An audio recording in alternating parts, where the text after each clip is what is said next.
নমস্কার, দেখছেন কলকাতা টিভি। আমি সুদীপ্ত রয়েছে আপনাদের সঙ্গে। শুরু করছি সংবাদ সারাদিন। আর প্রথমেই যে খবরের দিকে নজর রাখবো, বর্ষা পড়ছে আর বর্ষার সঙ্গে ডেঙ্গিও কিন্তু বাড়ছে। বর্ধমানে ডেঙ্গির বাড়বাড়ন্ত, বর্ধমানে বাড়ছে ডেঙ্গি। আক্রান্তের সংখ্যা বর্ধমানে এখনো পর্যন্ত বেড়ে দাঁড়িয়েছে 21 জন মতো।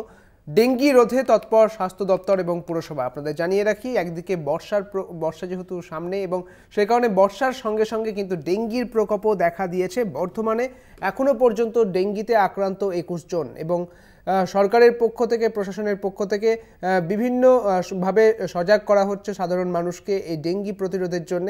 দেখতে পাচ্ছেন লিফলেট বিলি করা হচ্ছে এবং বর্তমানের ছবিটা আপনাদের দেখাচ্ছি, যেখানে স্বাস্থ্য দপ্তর এবং পুরসভার পক্ষ থেকে তৎপরতার সঙ্গে সেই ডেঙ্গি প্রতিরোধের ব্যবস্থা করা হয়েছে এবং সেই সঙ্গে সাধারণ মানুষকে সচেতন করা হচ্ছে, তাদের আতঙ্ক থেকে দূরে থাকতে বলা হচ্ছে। আপনাদের জানিয়ে রাখি, বর্ধমানে এই ডেঙ্গির পরিস্থিতি, যেখানে 21 জন মতো ডেঙ্গিতে আক্রান্ত হয়েছে।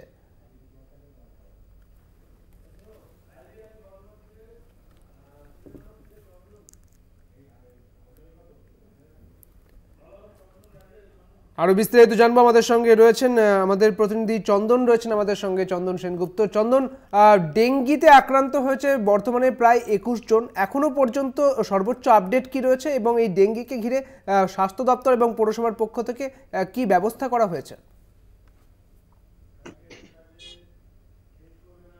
সুদীপ্ত, তোমাকে প্রথমেই বলে রাখি যে গত মাসের 23 তারিখে বর্ধমানের রসিকপুর, যেটা 3 নম্বর ওয়ার্ড পড়ছে, সেখানে 3 জনের শরীরে ডেঙ্গি ধরা পড়ে। এরপরে দেখা যায় যে 26 তারিখ এবং 27 তারিখ দুদিনে ডেঙ্গি রোগীর সংখ্যা আরও লাফিয়ে 9 জন বেড়ে যায় ওই ওয়ার্ডেই। অর্থাৎ 3 নম্বর ওয়ার্ডে ডেঙ্গি রোগীর সংখ্যা দাঁড়ায় 12 জন।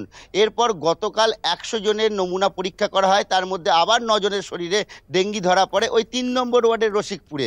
অর্থাৎ রসিকপুরে বর্ধমান শহরের 3 নম্বর ওয়ার্ডে ডেঙ্গি রোগীর সংখ্যা বেড়ে দাঁড়ালো 21। এবং যেটা স্বাস্থ্য দপ্তর জানাচ্ছে, যে স্বাস্থ্য দপ্তরের কাছে যেটা এসছে সেই খবর অনুযায়ী স্বাস্থ্য দপ্তর বলছে, আমরা ইতিমধ্যেই কিন্তু গত 15 দিন হলো ওই এলাকায় একটি প্রাথমিক স্কুলে একটি ক্যাম্প করেছি এবং সেই ক্যাম্পের মাধ্যমে রক্তের নমুনা পরীক্ষা চলছে।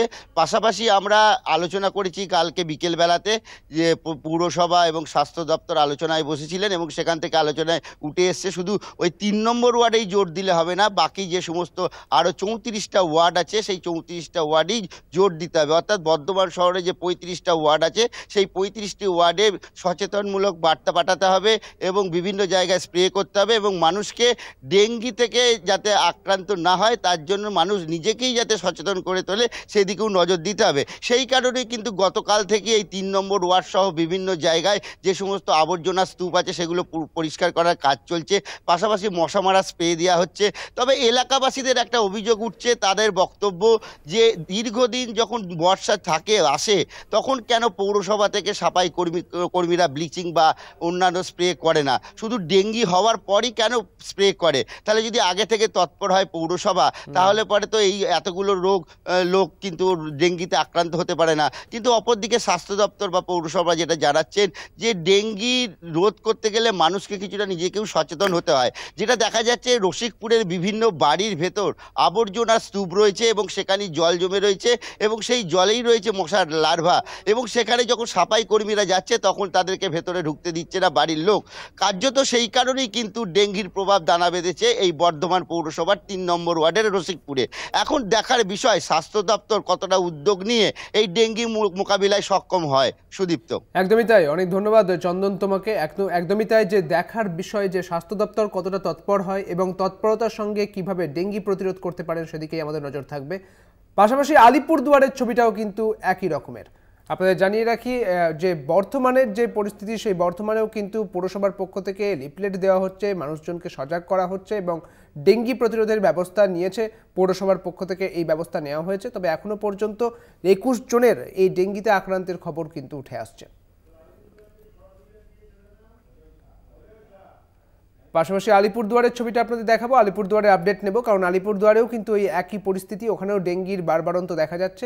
আমাদের সঙ্গে রয়েছেন আমাদের প্রতিনিধি অজয় শাহ, রয়েছেন আমাদের সঙ্গে। অজয়, এই মুহূর্তে আলিপুরদুয়ারের সর্বোচ্চ আপডেট কি রয়েছে? ডেঙ্গিতে কজন আক্রান্ত হলেন এবং এই আলিপুরদুয়ারে পৌরসভার পক্ষ থেকে কি বা প্রশাসনের পক্ষ থেকে কি ব্যবস্থা নেওয়া হয়েছে?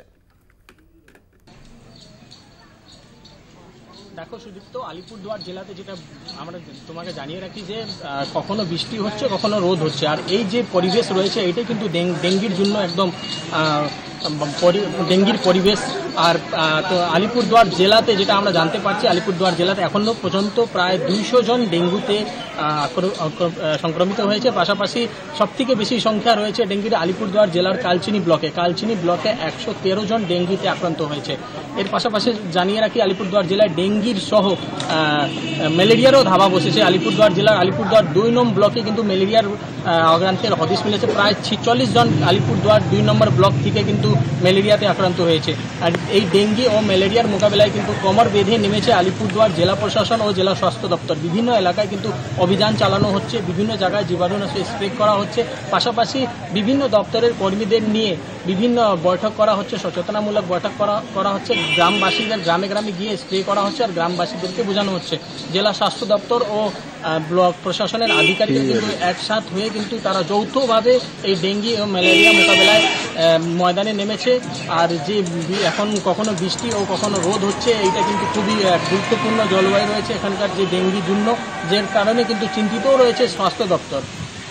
বেশ, অর্থাৎ আলিপুরদুয়ারে এখনো পর্যন্ত 200 জন ডেঙ্গুতে আক্রান্ত হয়েছে। অন্যদিকে শুধুমাত্র ডেঙ্গু নয়, সেখানে ম্যালেরিয়াও থাবা বসিয়েছে। ম্যালেরিয়াতে এখনো পর্যন্ত 46 জন আক্রান্ত হয়েছে বলে জানা যাচ্ছে। অনেক ধন্যবাদ অজয় তোমাকে।